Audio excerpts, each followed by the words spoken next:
Hello, welcome back to The Great Game. This is episode 44, in which we are exploring tales from the Scrapheap, the mega game Scrapheap, that is. I'm here with Jack, no international guest this time. And we are, well, Jack, why don't you tell us, what are we talking about?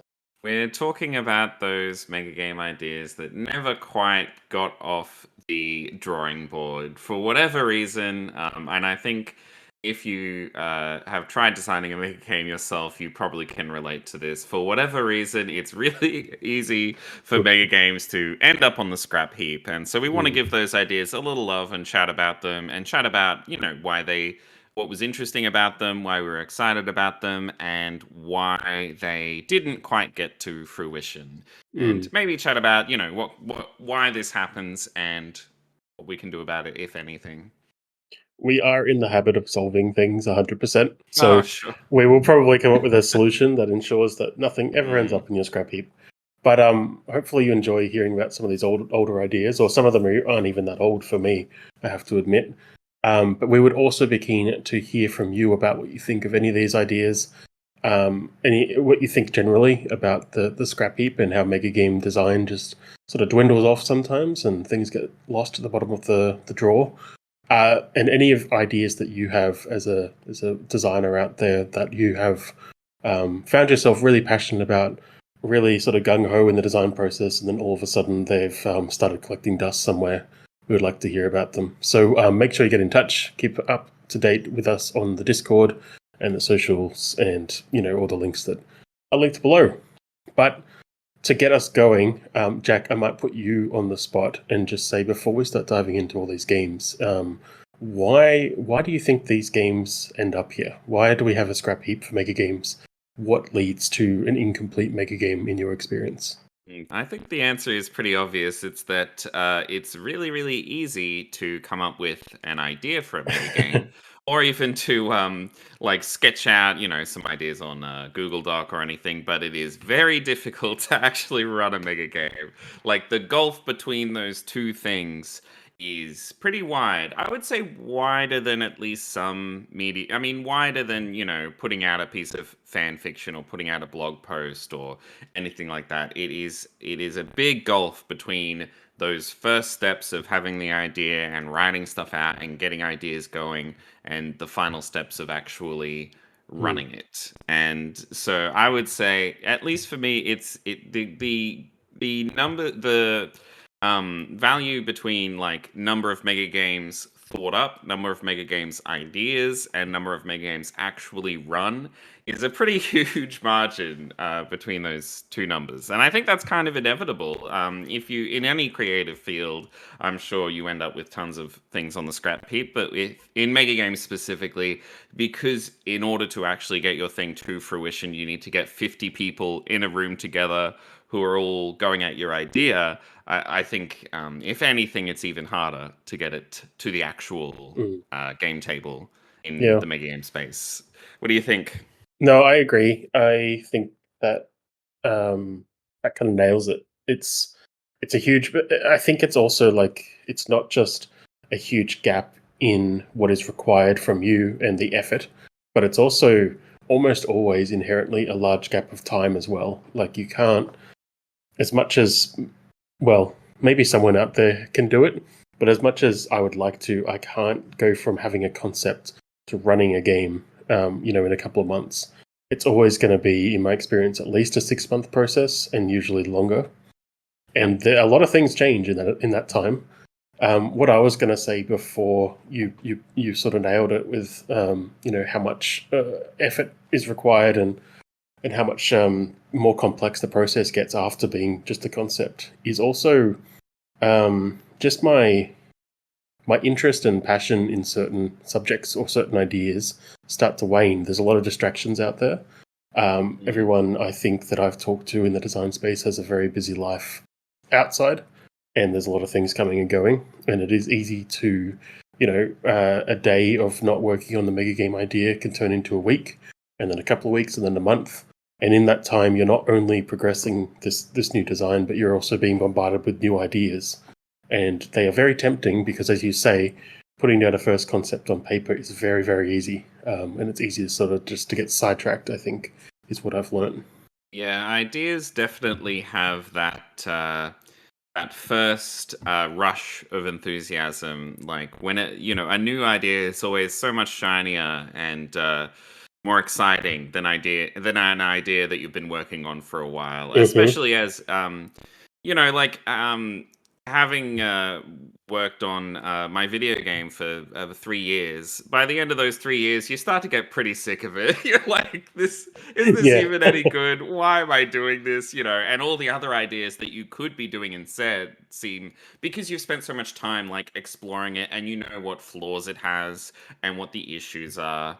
Inherently things seem worse and worse over time. Whereas a new idea, you haven't had a chance to think about all of the flaws, so you just think about how amazing it's going to be and all this kind of thing. But I will say, I think having a ton of a big scrap heap is actually a good thing. It makes me feel like, if I have 10 mega game ideas and one of them is actually gone through, it makes me feel like the cream of the crop is the one that I'm actually doing. You know what I mean? It's Mm.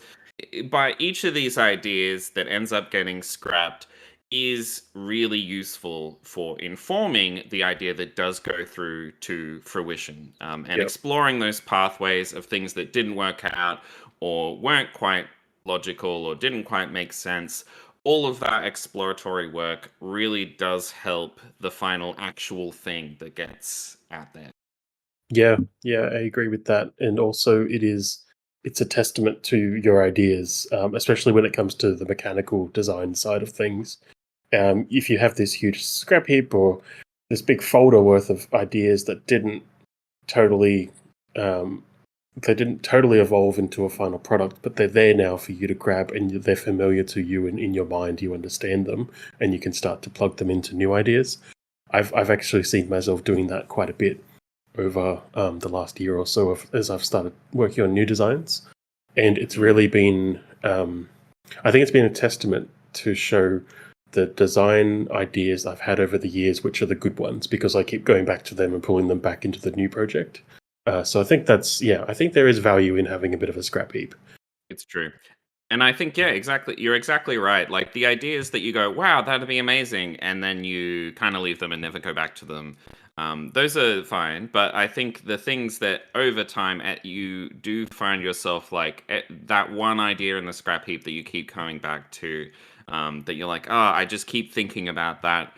I think that does end up either becoming an element in a thing you actually do end up making, or in maybe you go back to it and actually try to get it out the door for real at some stage. Yeah, yeah. The good ideas haunt you, and the bad ideas True. are just a reminder that you had an idea once, and that is good. True. So, if you look at your games that are in the scrap heap, Jack, can you identify like a common trend or a theme, maybe, in where they stopped? Like, when in their design process did they enter the scrap heap? Is there a point where you Ooh. usually step away or go into something new? I think it's the point of the first playtest. Basically, is like that is where most of yeah, that's basically where most of my designs have stopped. Where I've got a actual kind of rule book in a Google Doc, which is pretty reasonable. Enough for a first playtest at least. And then the breaking point is like, do I actually want to get you know 5 or 10 other people together to actually spend their time on this design for me, for free? Like, maybe I pay them in Mm. pizza or something, but like, to kindly donate their time and their effort and their energy to helping me get this to actually a finished thing. Like, the game needs to be at like anything that's just me typing up stuff or doing things myself or theorizing or making cards. All of that is much easier to do than the step of like, okay, is this actually good enough to take up someone else's time? Yeah, I think that's a pretty common sort of filter, and it's like a moment where you can be sure with yourself that you're happy with it. Um, Mm.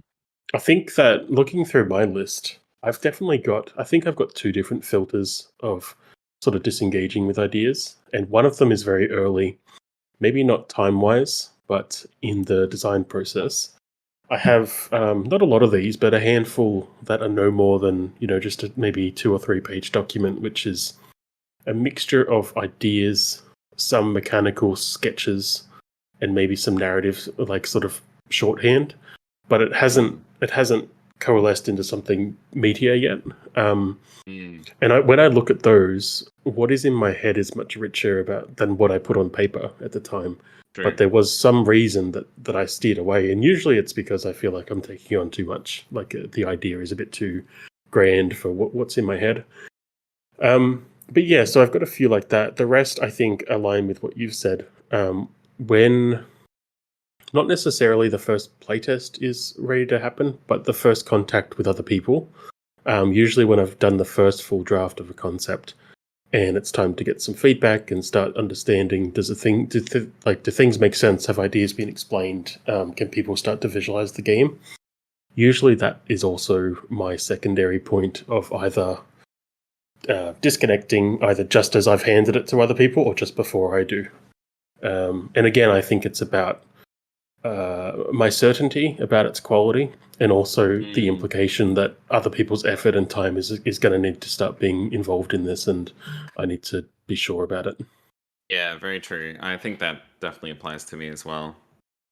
And is there any, how many would you say, now, if you can put a number on it, Pat, how many would you say are in your scrap heap at the moment? Well, I don't like to put a number to it because it's a scary number, but because it's all in Google, I can, and I've got my mega games in folders of complete, in development, and on hold.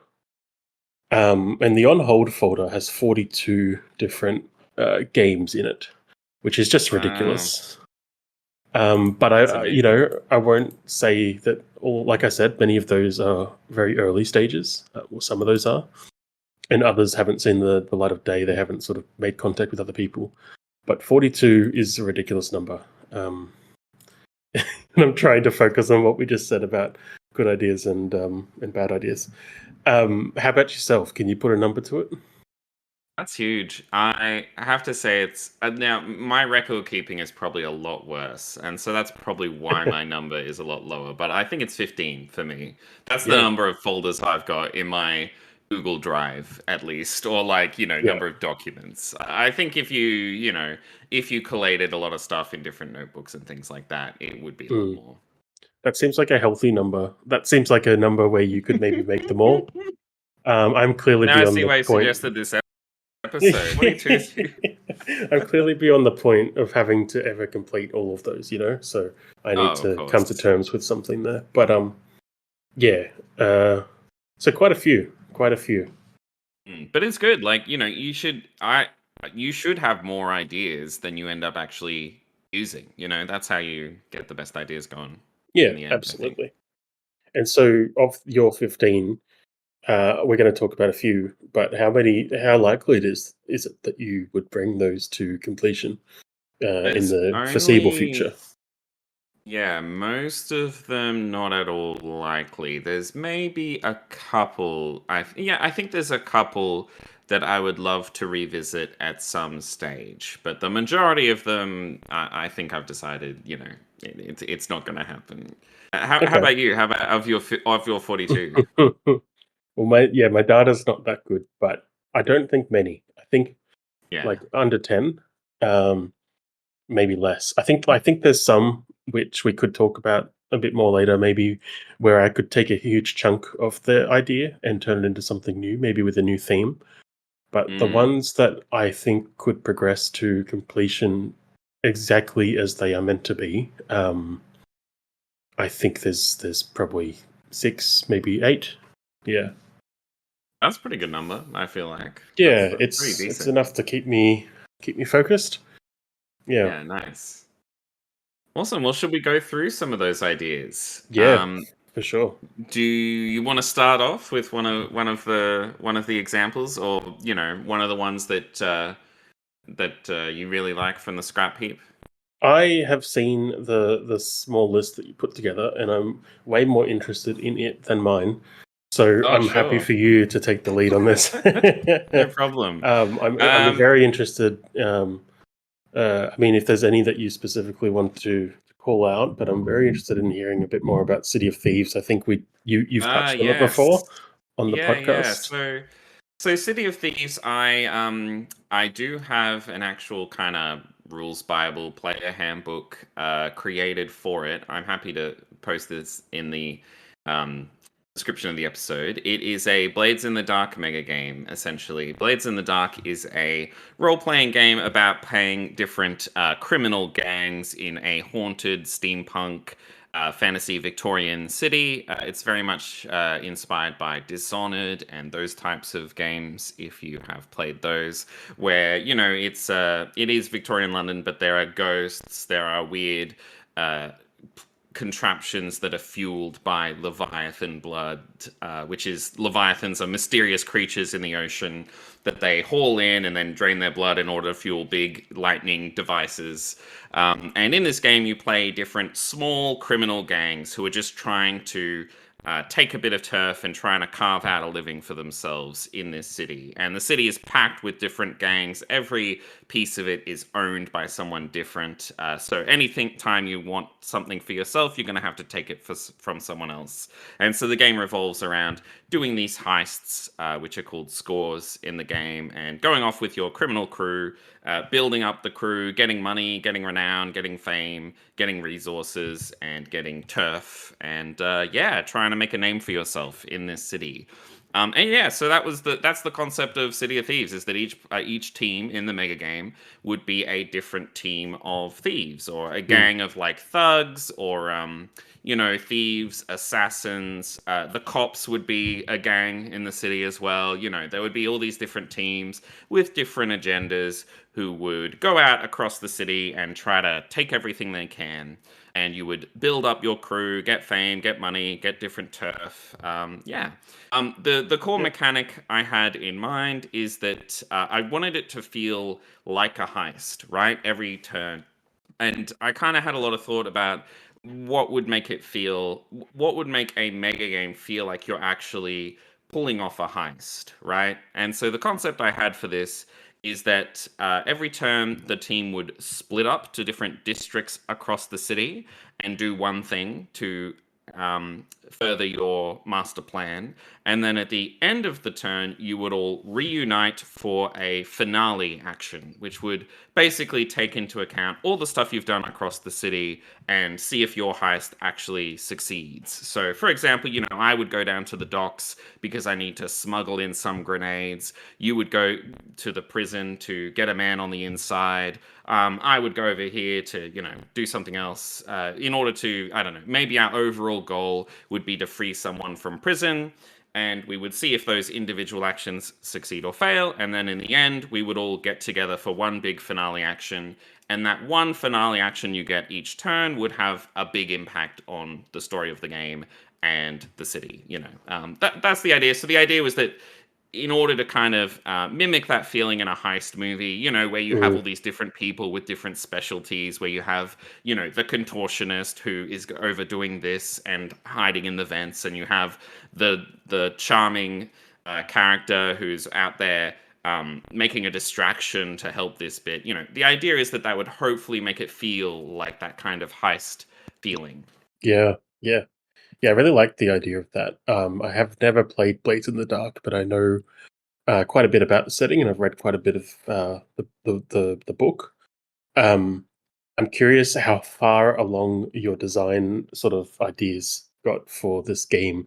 Did you get into the mechanics of all of that stuff, or was it still kind of high level activity? Yeah, absolutely. It is actually quite I'll link the rules bible. It is actually fairly far along. It was at the level where I could have done a playtest of it.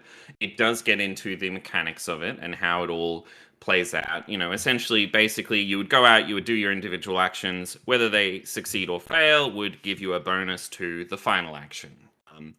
And you would have these different resources which you would want to build up. You would have heat, which represents how much the cops are after you, and you would have a bunch of other. You would be trying to get coin. You would be trying to build rep, all this kind of stuff. Mm.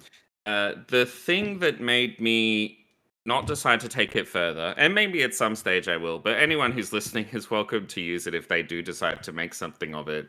But the thing that decided to make me not to take it further is that Blades in the Dark as an RPG is a very narrative game. It is very much focused on this free flowing narrative experience.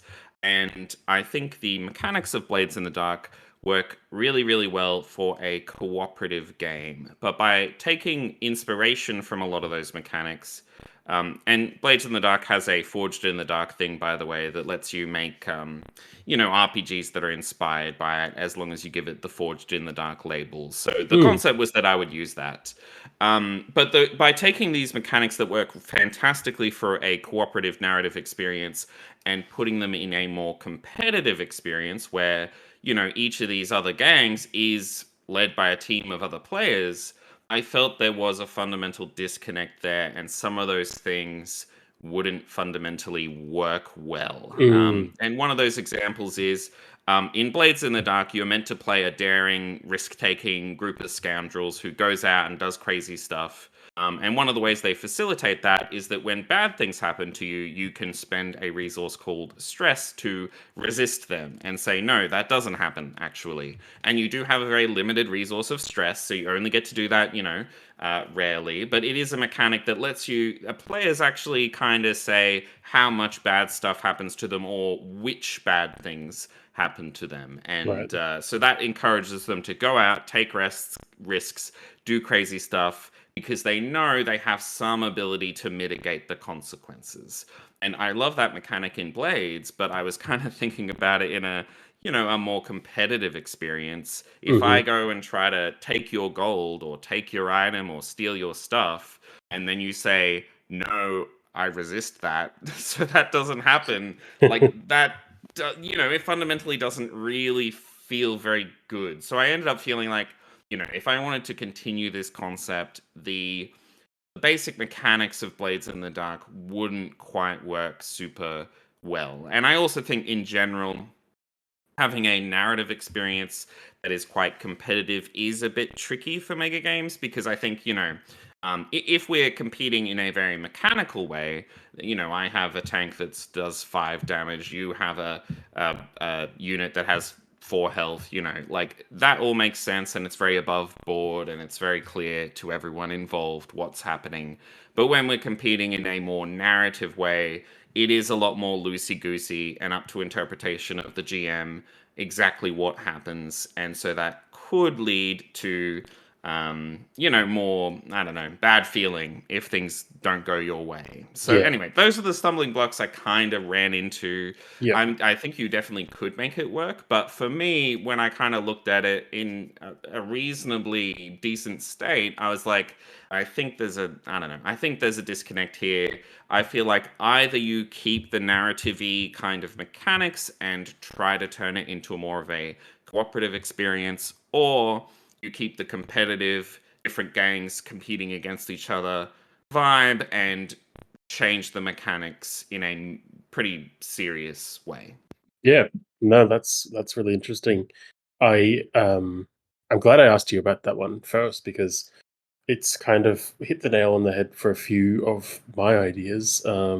Maybe some of them that I can cover in this conversation, but it's getting them to a point where you're really happy with them and they're really coming together, and then realizing that either because of inspiration or because of just the general theme or the story that you're trying to tell, it doesn't start to fit the mega game mold. And I think it comes back Mm, to that inherent, you know, what is a mega game? Everyone has an interpretation, but there clearly is some certain parameters that you have to hit because you know when you haven't hit them. And I encounter that a lot. I reach a point where I'm like, this sounds interesting, and maybe it would be fun to me, and maybe it would be fun to a certain audience, but I don't think it's what the mega game audience, at least my mega game audience here in Sydney, mm. wants from a game. Another part of it is that I do personally feel like, I love God Emperor, obviously, but it is more of a grim theme, and this would be more of a grim theme. And I felt like I wanted to try something different and go in a different direction. Do something that is a little more optimistic and, less of a competitive experience, less of a grimdark kind of Yeah. vibe. And my impression is that that is kind of more what people are looking for at this point, or at least that's what I'm more interested in. Yes. Yeah. Yeah. Which I feel like is where our two lists might differ. I don't think Mm. I would. I don't think I've got many games which I would call, too dark or grimy.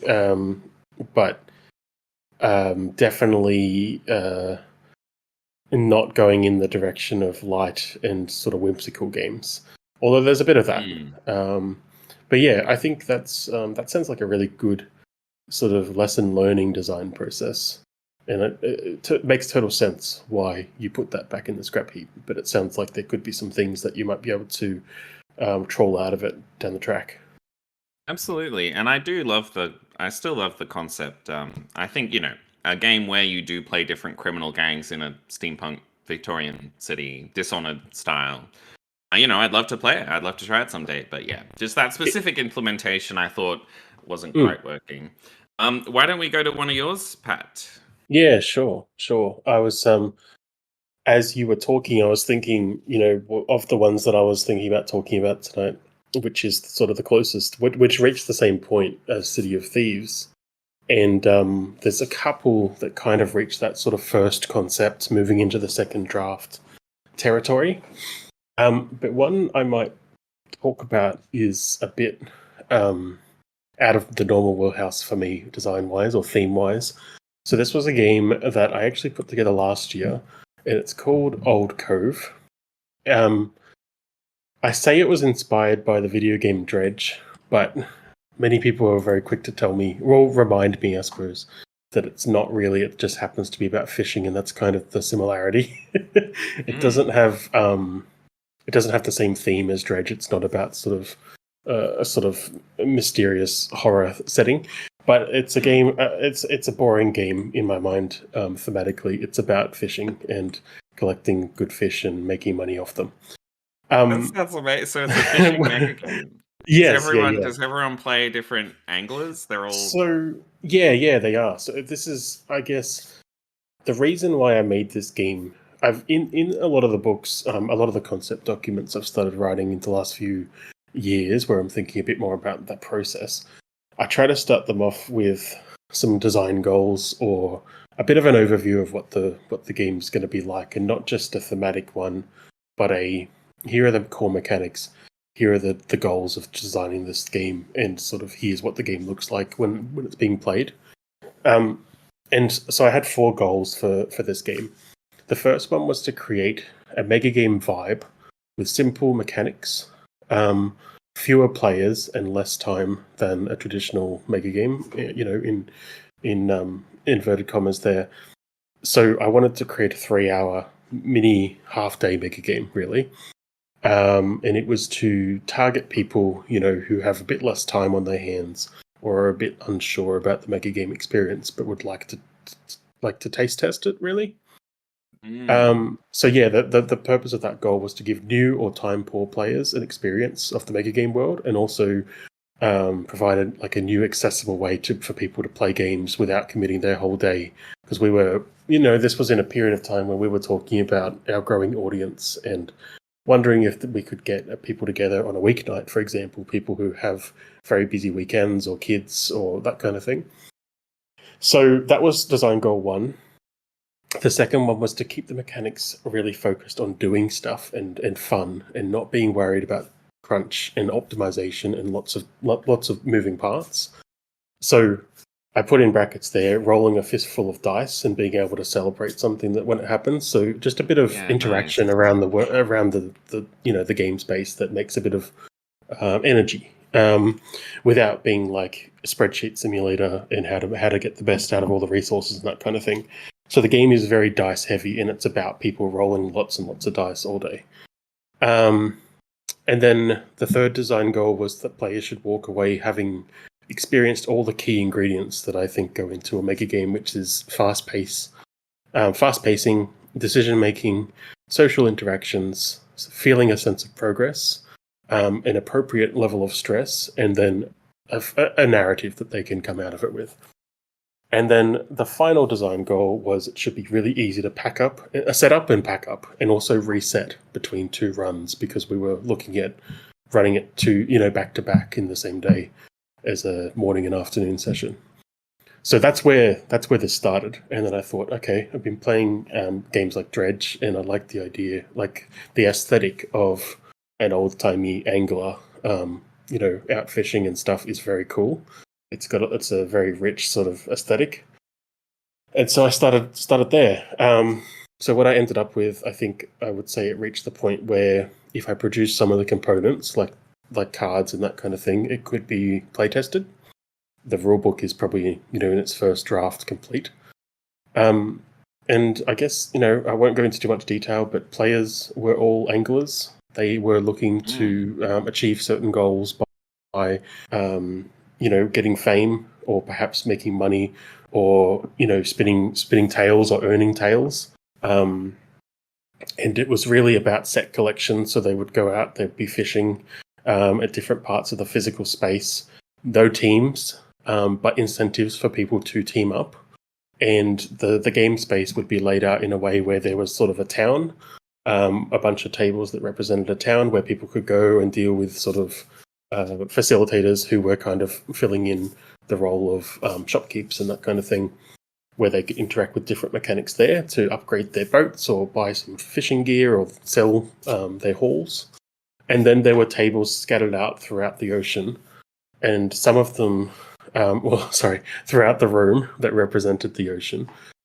Some of them further away and some weren't. Some, at the start of the game, players knew what those tables represented.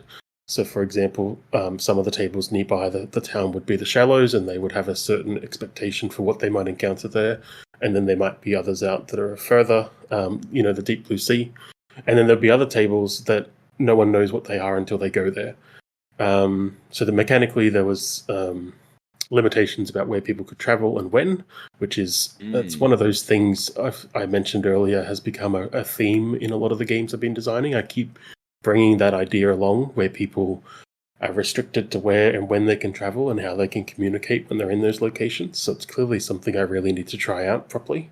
Yeah. And then players, they were kind of free to do what they wanted. They'd be driven by a lot of rumors and quests and that kind of thing, and they'd go off ultimately exploring mysteries of the ocean, and there'd be sort of some narrative sewn underneath all of that. But broadly, they would go to tables, they would encounter cards that would give them some challenges, and they'd be rolling fistfuls of dice trying to satisfy different things that were on the cards. I'm getting reinvigorated just for talking about it. I think that's true of me as well. I think that concept of an entry level mega game is a really great one, that takes half a day instead of a full day, or is a little more easy to access, is a really great one that we could definitely use. And I think the more low key theme is great. I've always thought. My partner brought up a while ago that a Stardew Valley mega game, I think, would go off. I think that'd be great, like something like that with a more mundane theme. But I love that you also have that element of exploration where you're going out into the deep sea that might have mysterious stuff there. Like, that's really cool. Yeah. And I think it could be very, I guess, theme agnostic. This game, I feel you could reach a point where it's designed and ready to play, and then the narrative components you could design yourself underneath. So you could make it a horror game, you could make it a bit more of a whimsical comedy game, or you could make it quite realistic or dramatic. I hadn't quite landed on what the narrative sort of undertones would be yet, but I think what I designed here is a very simple base that you could theme for different types of fishing adventures, or maybe not fishing adventures. You just need to interpret a few mechanics a certain way. But yeah, it's very light, which I like.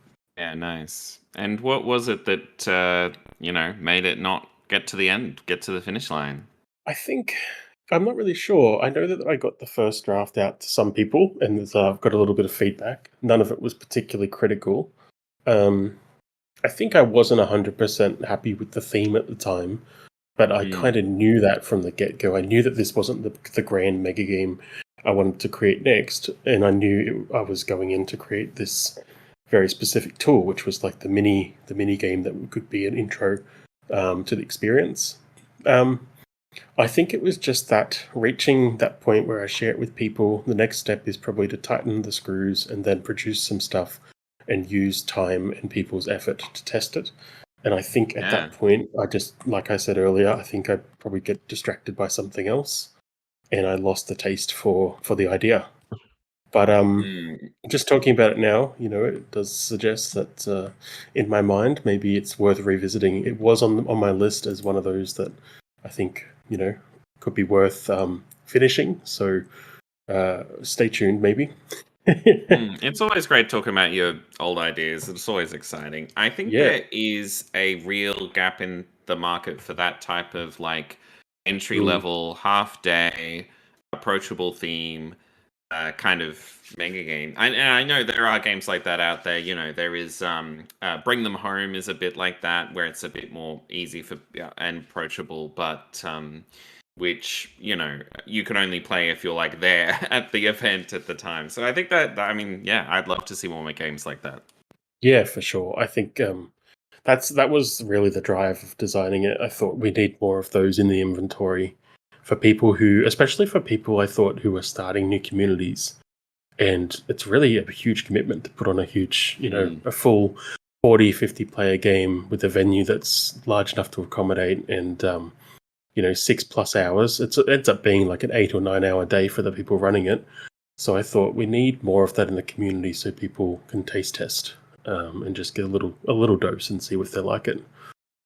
So Definitely. yeah, if anyone out there has designed anything like that, a mini mega game, a half day, 2 or 3 hour, or you've got one on the drawing board, do let us know. Mm.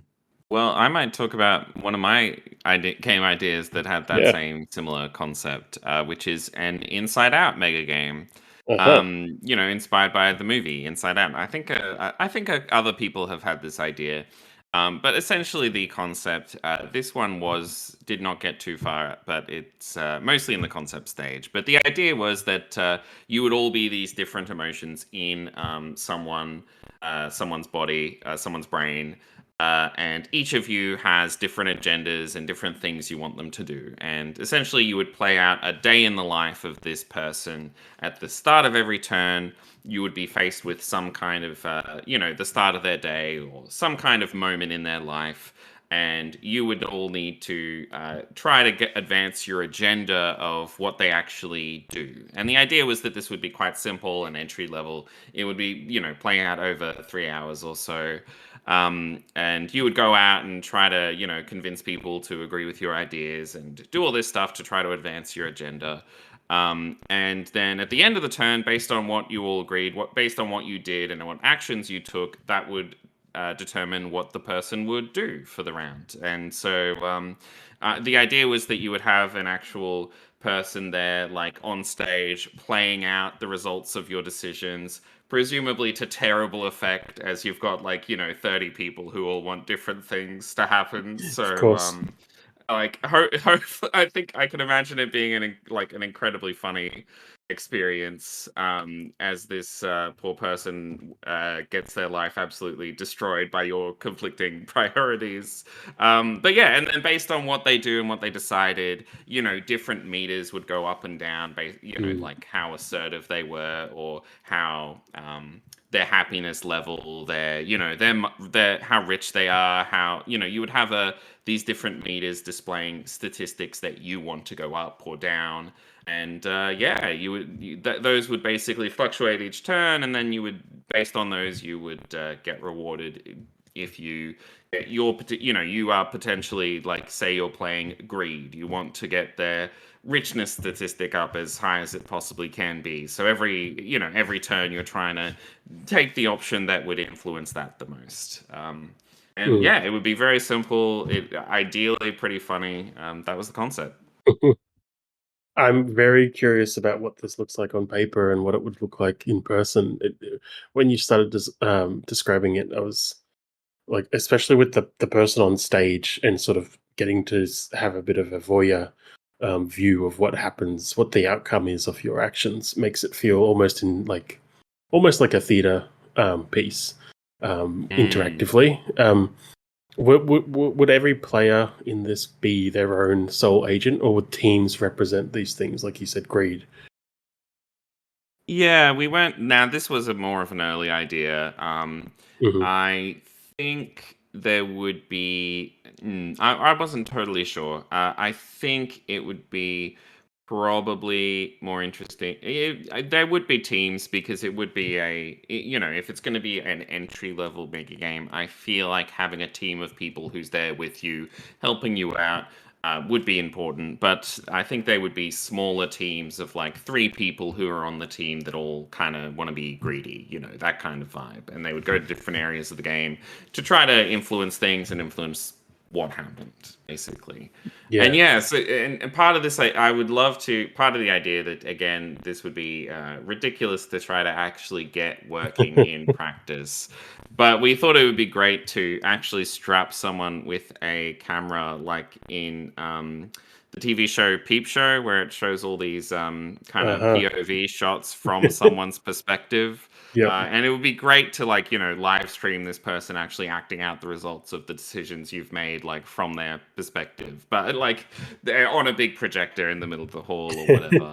But again, this is the benefit of ideas, Mm. is you don't need to worry about the actual Yep. logistics. Like logistically, it'd be a lot easier to just do it on stage and like act out Hmm. the thing. But I think Yeah. like seeing the results of your decisions actually like acted out would be really satisfying, and seeing like, oh, that's because I really pushed them, pushed their aggressiveness up. They decided to stand up to this person or whatever. Yeah. Yeah.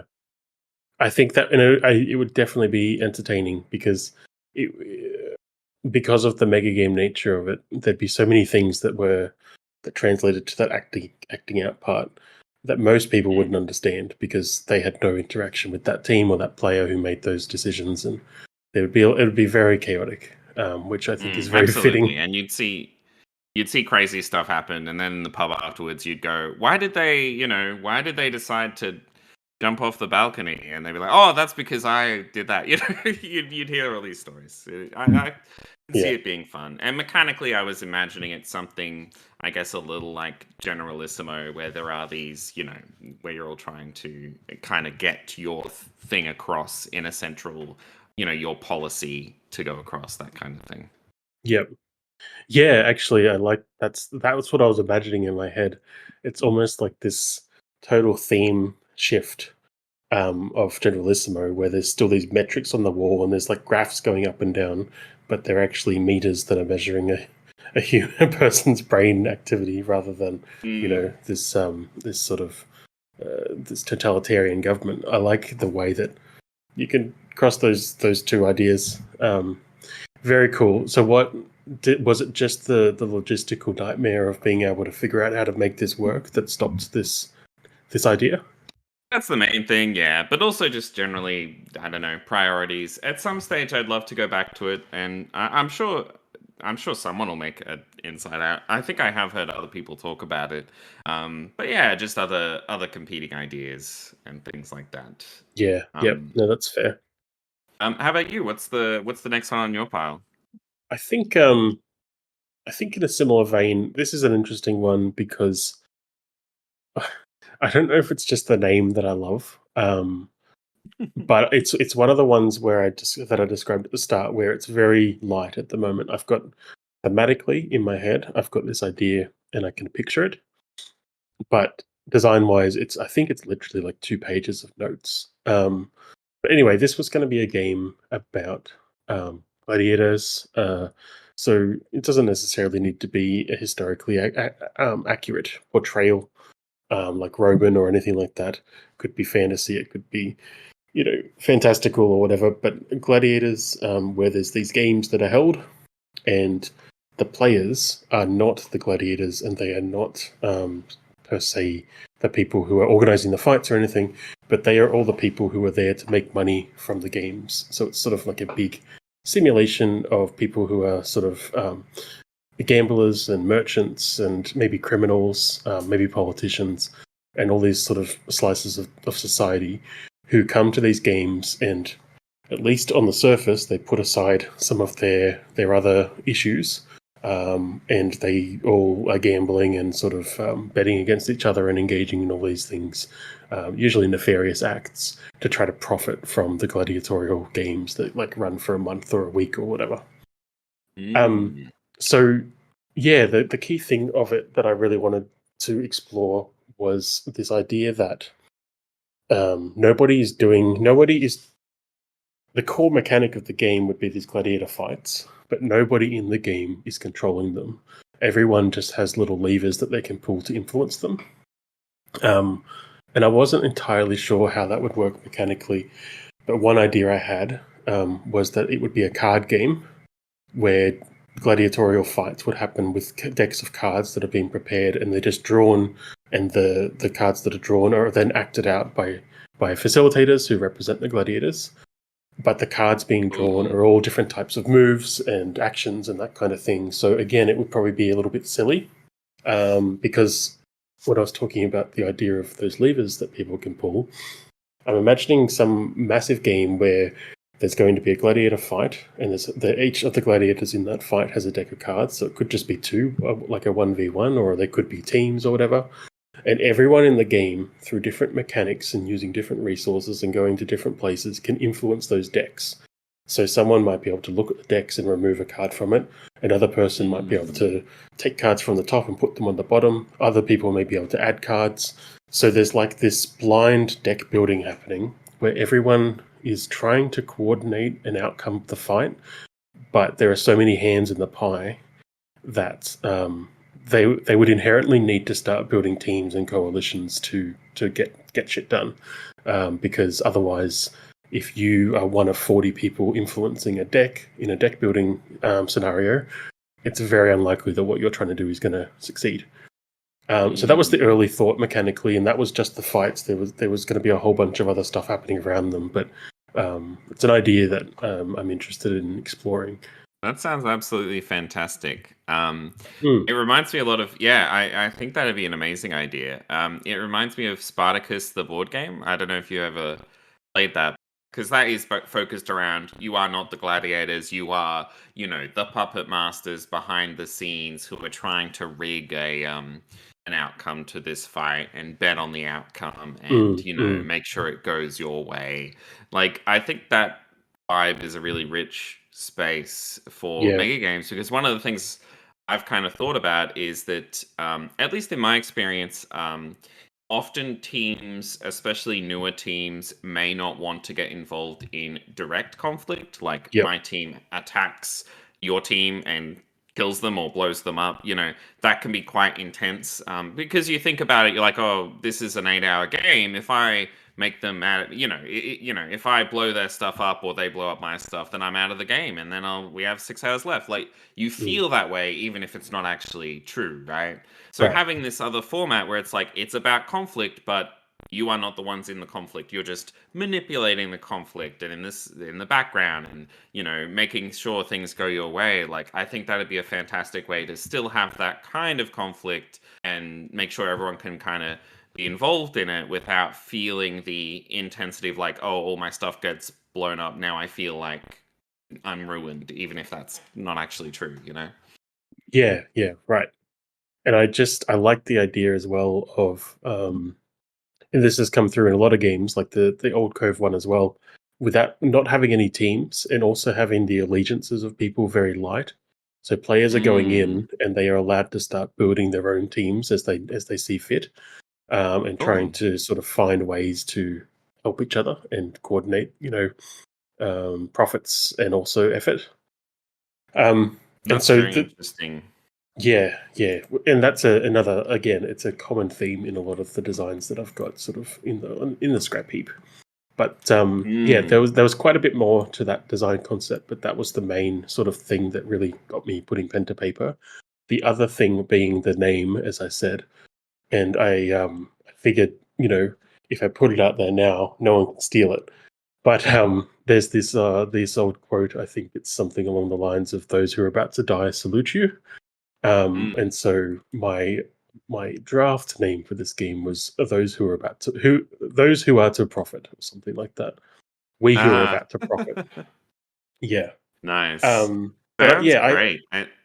it's one of those ones that's very early, but I think it's got legs. And I can imagine the deck building aspect seems really fun. I can imagine lots of fun, interesting things there where, you want to deliberately rig the fight, so you put a poison card in the other gladiators' Mm. deck so that, during the fight, they're going to flip this card and they will actually take damage instead of doing anything this round. Or, Yeah.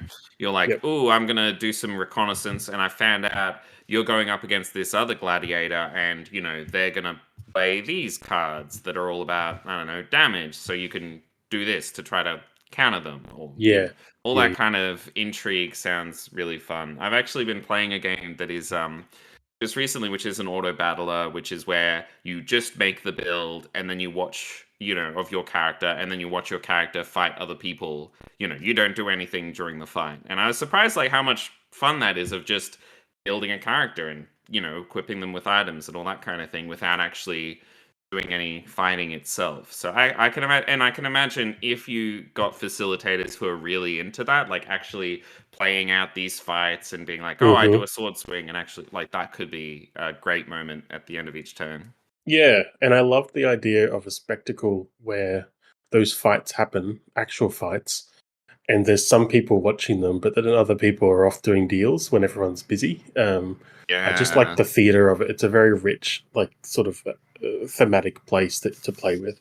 definitely. And you could do, yeah, it'd be so fun to do things like you want to get your gladiator to seem like the big favorite so that the betting odds are Mm. really against the opponent, but actually you've poisoned the, actually your gladiator sucks, and so the other guy is going to win or whatever. Like Yeah, that'd be yeah, yeah, that's and really that's right for intrigue.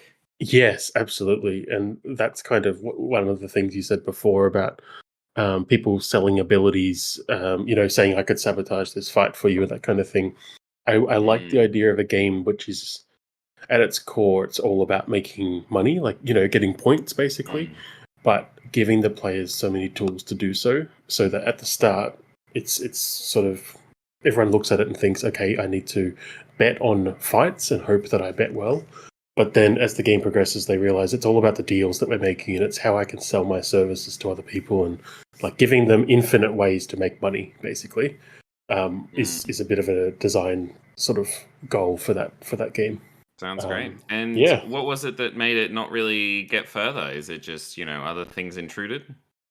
I think it's interesting actually. I think that one is pretty high on my list of things to make, but it is also very juvenile. And I think that was one we didn't talk about this earlier, but every now and then a design will die for me because I get stuck on one problem and I get fixated on it. Mm, And in this case, there was a certain mechanic that I just couldn't figure out how that's going to work. And I think that kind of soured it a little bit for me. So I took some time away, and then I got busy with another project. So that can happen too, and it's definitely worth being yeah. aware of, keeping an eye out on. Don't get stuck on one little road bump. Yeah. Tons of mine are like that too. Yeah, Um, we maybe, should we do one more from each of us? yeah, sounds good. And then cool. I'll talk about Lovelyville. This is my game. This is a very old one that has been in the scrap heap for a long Uh huh. time, since 2015. So it'll be coming up on. I looked at the Google Doc. That's when it was started. So it's coming up on 10 years now. This I've talked about this on the podcast before, but the concept for this was an emergent mystery solving mega game. Something I really enjoy is murder mystery parties, or LARPs where you solve mysteries, or board games where you solve mysteries, video games. I love that style of thing a lot, and the concept of solving a murder, or in a murder mystery party where you're going around and talking to people who all have information and all have something to hide, and you're all puzzling out how this all happened. I really love those things. But in usually all those are scripted mysteries, right? It's all, there's this person who died, and this is how they died, and this is what happened. And, this one particular clue of, there were footprints in the bed. All this stuff has been very carefully constructed by the game runners ahead of time, and you are just following a lot, like you are deciphering this script and picking up these pre-scripted clues to try to figure out what happened. And what I really wanted to do, and what I've wanted to do for a long time, is a more emergent mystery solving game where it's not a pre-scripted mystery where a player can commit a murder or commit a crime. They can steal something, and in doing that, they automatically leave clues that allow other players on other teams to try to solve the mystery of who did that and how did it happen and what happened. The concept for how this would work mechanically is that you would go to these different locations to do things, and whenever you want to do something, you would play a card, and you would leave it on the location where you played it. So if you want to break into a building, you would play a break-in card, or if you want to shoot a gun, you would play an ammo card, which would be left at that location. And all of these cards would be left in a stack, which is in the order that they were played, right? So the idea was that, you're coming to the scene afterwards to try to figure out what happened. You can come in and go, okay, we can see, there was a break-in, and then there was a scuffle because we can see someone's played the brawling, fist-fighting card, and then someone used a gun, and we can see by the ammo card that was played, it was a .22, it was a .45, whatever. And we can try to use these cards to figure out what happened and who committed the murder. And we can also, each location would be kind of locked down, so you can only talk to people who are at the same location. So you could say, okay, well, let's go try to find people who were there at the time when this card was played and try to talk to them and interview witnesses. So the idea would be, there would be... everyone would have their own agendas and secrets and things they want to do, and you would have teams. You would have some investigative teams who are there to investigate things and find out information and actually, stop these crimes. They would bring the information they've gotten to an actual court system in the game. Like there would be a prosecutor and a defense attorney and a judge, and other players could be brought in as the jury. And essentially, the investigative teams would need to give all the information and all the clues they've gotten to, the lawyers, who would then argue the case, and that would determine what happened. And people could be taken away, taken to jail, all the rest of it. Wow. That was the concept, essentially. Yeah. It sounds ambitious. It sounds amazing. It was very ambitious. But as you're describing all that, I'm thinking how this would be so hard to test. There's so many variables. That is the reason it has lied still for so long. I think I love the idea of emergent mysteries and solving things that actually happened instead of things that are just pre-scripted. Yeah. And but I think the logistics of it would be really tricky. It would be really hard to test. And the final nail in the coffin was just the stuff we've talked about previously on the podcast around death or around being imprisoned. If you have a murder mystery mega game and you want it to be emergent, then the murders happen during the game and you have to solve them, then kind of other players probably need to be murdered, and those players would need, the concept I had was that there would be this little separate ghost game, and the ghosts could give visions to the investigators using the cards from Mysterium, which is a board game where the ghosts can give cards representing dreams to the investigators who are trying to figure out who killed them. The idea was that was what the ghosts would be doing, is that they would giving cards and clues to the people investigating their murder, but they couldn't actually speak. And I don't know if that would be very fun for the ghosts, but that's what really halted it. Is okay, on the one hand, what happens to the person who gets murdered? Isn't that pretty, isn't being murdered, isn't that a pretty terrible time for them? Second, if the murderer is brought to justice, what happens to them? They get sent to jail, maybe they have to play a new character. It was a very ambitious idea. I still love it. And maybe at some point I'd love to, investigate Yeah. it more. But yeah, there were a lot of the death question was really the big one that Yeah. I struggled to answer. And maybe you could do something where you murder NPCs instead of Yeah. players, but I don't know. That's what I was gonna say. I've got a lot of thoughts about this, and I think it's worth pursuing. I wonder if it's something like I was. Were you planning on to making this like a fully fledged, the classic, 40, 50 people, 6 hours, or is this more of a bespoke experience? Initially, I was thinking of it as a fully fledged experience. The idea, Mm. it was called Lovelyville because it would be set in a small English town, like Midsummer Murders style, where they're like, Yeah.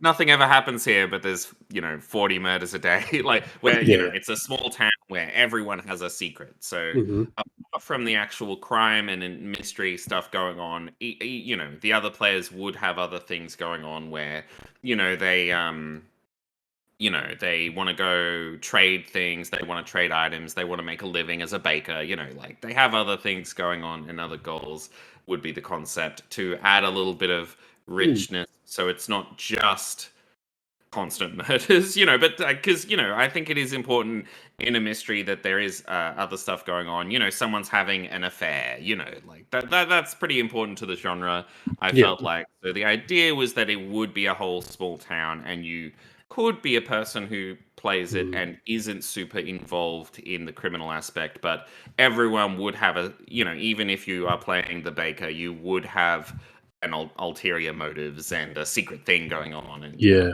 you would have stuff going on. But anyway, that was a very ambitious idea, and Hmm. it might be that making it a 3 hour experience or a 2 hour experience would Yeah. work a lot better. Or more of a, like, again, not veering into the scripted territory, but more of a contained experience. So Mm, I feel like what you've set up is so broad. Like there's so it is many true. ways it could go because it's so emergent. And if you need to confine it a little bit to make it a little bit more testable and controllable. I like the idea of the NPCs. I think putting planted facilitators in the game, like maybe there's a handful of them, and but that begs the question about how the murders happen and whether they're scripted or not. Like whether people start the game and they're told you're going to try and kill this person, because otherwise it would be a bit hard to position those people. But I think, yeah, I Mm. think there's stuff you could do. I think it could work. Yeah, I think what you would do, and this another part of it was that I thought of having a day-night cycle, and if you're committing a crime during the day, people would do actions and stuff, and during the night, you would mostly just sit with your teams and chat and stuff. But if you want to do something sneaky, you would sneak away and go do a night action where you kill someone or poison someone or whatever. But Mm, anyway, very, very, very ambitious idea. Again, this is from 10 years ago, so that's one of the reasons why it's so yeah. intense. Well, I'm glad it's still hanging around, and it's like some of the conversations we've had recently. I think have probably been uh, trolling up memories about this game and giving you like things to think about, like the last conversation we had with Ben about Bound by Desire, which had a little bit of this storytelling sort of stuff, emergent story built into it. True, true. Mm. I'm interested to see if you can get that one off the ground. It sounds really I mean, interesting. it'd be interesting. I don't know if I've got. I don't know if I've Yeah. got the. I feel like City. Well, we'll see. We'll see. Maybe one day. Maybe one day. It would be. It would be amazing if I could pull Mm, it off. yeah, for sure. And do you have a final one you want to shout out from your scrap heap? That. Yes, I will go down a similar track of being ambitious. It's a light one. I'm not going to go into mechanics, but just sort of conceptually. Um, I think I've mentioned on the podcast before that I'm really into what I've started finding about myself when I'm going through new design processes is that I like new things. I want radical ideas and new sort of ways of presenting a mega game that spice things up or sort of um, subvert people's expectations about what they're going to get into. There is a game that I have on the books, which is sort of my pitch of it, is that the game that you are sold is literally not the game that you end up playing. Turn one, everything changes. Yes. I'm not going to talk about that for obvious reasons, but I still want to do that. I have had ideas in a similar vein where there is, the idea I had is that there would be an event partway through that really transforms things, or totally turns the game on its head. But yeah, it's a really cool idea.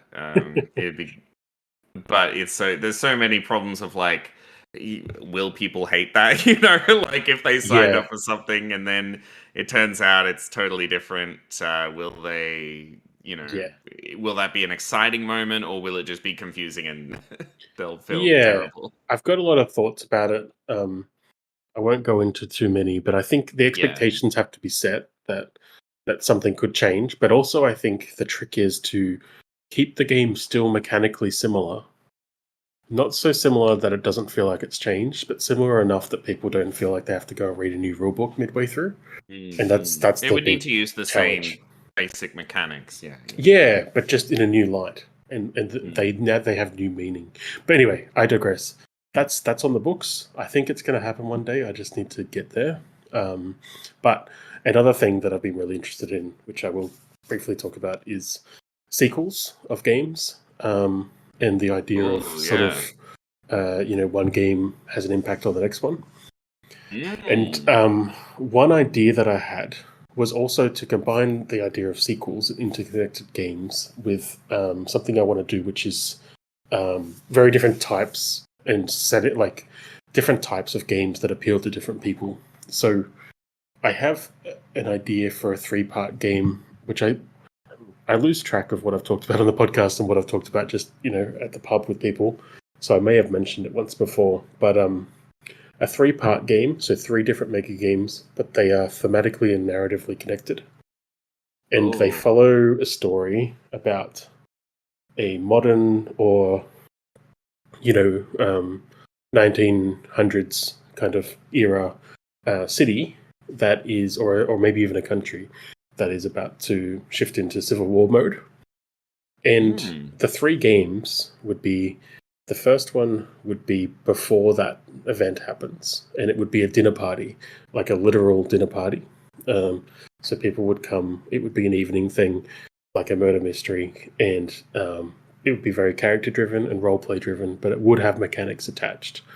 And all of the people at that party would be representing different factions who have something to gain or to lose or some way to influence what is about to happen to this little country. And then that would transition to the following game, which would probably have different players because of the theme, and it would be about a civil war unfolding, or at least some kind of military action. Maybe it's one of those, like a coup, or just a siege of a city during a coup, that kind of thing.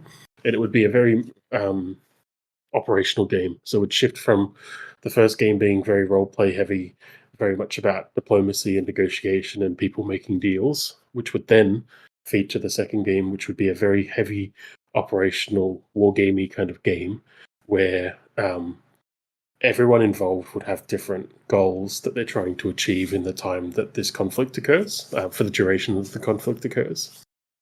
And then the third game would be another big, heavy bureaucratic game where peace summits are held, and it would zoom in again onto sort of character-driven negotiations, but more with a political and a bureaucratic lens over the top, as other countries come in and start to mediate this problem that's arisen, this conflict, and all those factions who were represented at the start at this little dinner party that happened at someone's wealthy estate, they are scrambling to try to get the last sort of bits that they can out of the conflict before peace is declared. So it's very high level. It's very conceptual, but you can see I've got the theme. Like I've got the idea of what the players would be experiencing, and it's very deliberately very different between the 3 games. So I like the idea that each of those 3 games has people who they have allegiance to similar or the same factions, but they're not going to be playing together. So their actions in one of those games will impact their teammates essentially in the next one. But they're never actually going to interact with those people. They're just filling in the history or the outside narrative context of the game. It So sounds amazing. I've always wanted to try a mega game that does evolve, that is like a legacy mega game. And I know Goblin City, apparently, which has been run quite a few times in America, is a bit like that. I've had similar ideas about it'd be really cool to have your action evolve. The big thing I always worried about, though, is just making the barrier to entry for a mega game, even higher. If you feel like, oh, I've missed the first two games, feeling like you might be lost in the third game, or that you might not know the history or know what's going on. That's the thing that's always stopped me from trying it. Yeah, I think that's fair. I like the idea of a campaign mega game too, where the world evolves, but the players and the teams and the factions stay the same. I think with this idea, I specifically want to design it in a way that either inherently you tell people you can't come to all three, you have to pick one, or they are so different from each other mechanically that they're targeting different audiences. I think that's the thing I'd really like to test with it. If you can get people who are all contributing to a single story, but the first group are doing a very sort of LARPy, heavy role play, very interpersonal, character-driven contribution to the story, and the second group are doing this big geopolitical contribution, and the third group are kind of somewhere in between. I don't know. Like I said, it's very conceptual, and I think I could apply the same idea to different themes. That was just a theme that I had on my mind at the time, but it is something I'd like to try one day, where there are interconnected games and they are very different thematically, but the narratives are connected. It sounds so cool. I'd love to see the light of day someday.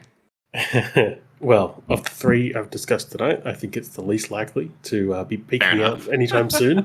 But The most ambitious. We've the got most the most ambitious. ambitious of our Yeah. ideas. Yeah. Awesome. I'll just to close things out, I might just chat about a couple of mega game scrap heap ideas that have come up on the Discord that people have suggested. One of them from Kieran, from the designer of the Generalissimo is Dead, is the system has already won, which is about working in an office. So it captures the bleak blandness of a faceless corporate environment. And important mechanics would include booking meetings, sending emails, signing up for the NHS to avoid losing productivity to the flu, and generally keeping up with the Joneses. A general corporate office hellscape simulator. Oh boy. It's funny, I actually have an idea in the scrap heap that is very similar to this, called Smile Corp, which is it was really inspired by this video game called Yuppie Psycho, which is all about a horror game about working a corporate job, but with this surreal tinge to it, where it's you're told to go to get a coffee, but as you go off there, you find yourself in this weird unspace in this gigantic office building that has like jungles in it and weird stuff, like a very surreal kind of Lynchian version of the weird corporate office hellscape simulator, where you might get eaten by a demon as you're trying to. The fax machine might actually devour you as you're trying to send off files. That was the concept. But I think in general these themes of like it sounds a lot. Kieran's idea does strike me quite a bit like the Generalissimo is Dead, of like a darker theme and a more not mundane theme, but a very satirical theme. I'd love to see that, and I'd love to see more of these kind of satirical mega games happen. Yeah, I agree. It's funny. I've thought about exactly the same thing as well, but I decided not to flesh it out. But I remember that I was going through this period where I just would look at anything happening in daily life and think you could simulate this in a way that was gamified and interesting as a mega game, and then you could slap a theme over the top and it would work. And I thought about the idea of slaving away, sort of the 9 to 5 kind of thing. I don't think I could stomach it to make it. But if he That's if the he thing is, if yeah. Kieran makes it, I will be very interested to play Mm. it. Yeah. It's interesting. I've actually seen, I have seen LARPs with this concept where Mm. it's all about it's a LARP where you go in for I think a few hours and you role play as you know. Uh, I think the concept I saw was that it's hours before this critical deal, and we've all have to do overtime because all the files accidentally got deleted. And it's like this sounds like a nightmare. Yeah. Yep. I've But I think again, yeah. Sorry. yeah, no, I've thought about making a board game of it, to be honest. I I've can got see a that. concept document about working in the public sector and having to you accumulate enough long service leave. That's the point system in the game. Yeah, Yeah, nice. it's made for satire. Yeah. Mm, Well, awesome. hopefully everyone had enjoyed wandering down memory lane. I did not expect that we would be looking at a concept document for 10 years ago, so that is impressive. I don't think It's any of mine have crazy. survived that long. Well, my Yeah. Google Drive is quite old. I don't think I've even scratched the surface of. I still have a bunch I didn't get a chance to talk about. Yeah. Hold on. I'll just talk about a couple more. One of the other games that I wanted to make is Diavolo, which is a mega game about witch families in Sicily in like a historical fantasy mega game. Mhm. Um, the idea is that you would have one section of the mega game, which is families in Sicily who are making these deals with the devils and things like that. And then the other half of the mega game would be the devils themselves in hell making different deals to try to become the ruler of hell. And they would all interact back and forth between Nice. each other. Yeah, well, maybe someday that'd be awesome to Yeah. do. And the second thing that I'd love to do someday is it was called Goblin Train, it was inspired by Heirs of a Shattered Age, which is the mega game that was run at Shucks. I don't think it was run again to my knowledge, but it was a generational mega game where teams would come in, they would play for an hour or so, and then they would pass their knowledge on to the next team who would be playing as their heirs, the heirs of their noble family. And so they would try to pass on the information of here's what we're about, here's what our goals are, here's what we're trying to do, here's the projects we've got in motion to the next team. And then they would leave and the other team would take it from there. And I thought that was such a fun concept, especially for like a convention game where it lets you like try out a mega game in only an hour instead of staying for the full day. Mm. So Goblin Train, the idea was that it was very inspired by Spirited Away, like the bathhouse for the spirits. But instead of a bathhouse, it would be a train, and it would be going across the countryside. And each player would sign on for a time slot, and they would get on the train for that time slot, and they would have different goals. It would be this mysterious train run by fantasy creatures, a luck with all kinds of mysterious magical stuff going on, and they would get to play it out for whatever time slot they sign on for, and then when the train reaches their stop, they leave and they Mm. go on, and so it would be this generational Mm. concept, which That's I'd love to do at some point, but yeah. I still haven't run a mega game at a convention, so it wasn't that's what stopped it from That might be going the any one. further. That's I love the being on the train and getting on and off the train is great. Like such good theme for that idea. I think that's a Yeah. winner. Um, I have two that I'll quickly tease because maybe we can get some feedback from people, and if they want to hear more about some of these ideas or they've got their own ideas that they'd like to come and spruik, they can let us know. So the two I'm going to drop are a hypothetical unstarted series called the Doomsday series. And the first one is called Doomsday Railway. And I'm not going to go into anything beyond that. The second one, and this is for your comment from your friend about Stardew Valley Mega Game, is called Doomsday Veggie Patch. And then there would probably be a third because all things come in threes. But yeah, these two themes. I like the idea of setting these things in the same world, and I'm thinking like this weird, wild, wacky kind of Fallout-esque post-apocalyptic setting. And one of these is very much a adventure exploration game, similar to what I was talking about earlier with Old Cove. The railway game is about exploring old tunnels and railway lines and that kind of thing. And then the Doomsday Veggie Patch is very much Stardew Valley meets Fallout, keeping your farm afloat. Making some post-apocalyptic currency and some crazy doing experiments and creating crazy vegetables, and a bit of a economy building game. So those are two that have been brewing away for some time, and I'm not sure which really one comes fun. first. But yeah, we've got a lot of ideas between the two of us, so I think we could probably keep talking Probably a all good night. thing. Yeah. True. All right. Well, I think we might look at wrapping it up there.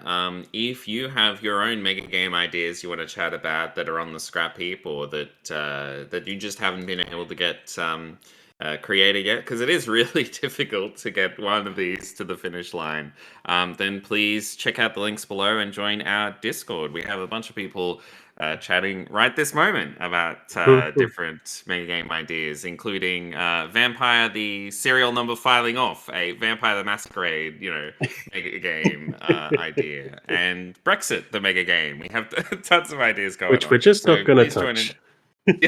Probably best to leave that one. But please do join in if you're interested in joining the discussion. And by all means, of all the games that we've had a bit of a chat about tonight, tell us what you like the sound of. Tell us which ones we should dump and which ones we need to pull out of the scrap heap. We would love to hear from you about those ideas.